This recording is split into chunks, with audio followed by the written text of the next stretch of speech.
خیرات تناست پاکستان ته بل بد خبر امریکا ورباندې غټه جریمه ولګوله دا چې ولې نو جزئیات هم دې ویډیو کې وګورئ او چینل سبسکرایب کړئ.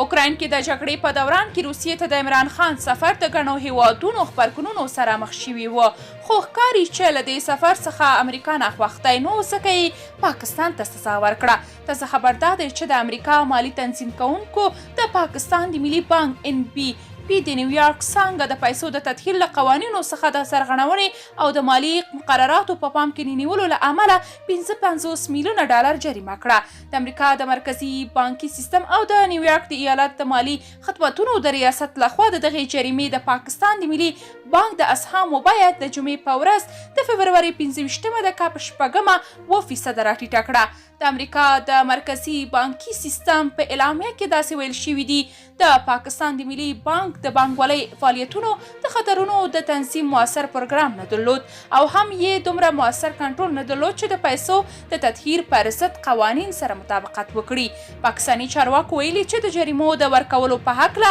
د امریکا له مالي تنظیم کوونکو ادارو سره توافق شوی او د پاکستان د ملي بانک د نیویارک په څانګه په قصدي توګه کوم خلاف کار نه دی کړی. د نیویارک د مالي خدمتونو د ادارې په اعلامیه کې راغلي دي د توافق له مخې د پاکستان له ملي بانک څخه غوښتل شوي دي چې د خپلو پالیسیو د قوانینو د رعایت د مشکوکو کړنو د څارنې او راپور ورکولو په ګډون د خپلو فعالیتونو یو مشرح پلان وړاندې کړي. د پاکستان د ملي بانک 15 زیاته برخه د پاکستان د حکومت ملکیت دی. د 2018 کال د جون په میاشت کې د پیسو د تطهیر پر خلاف د مبارزې یوې نړیوالې پاریس میشتې ادارې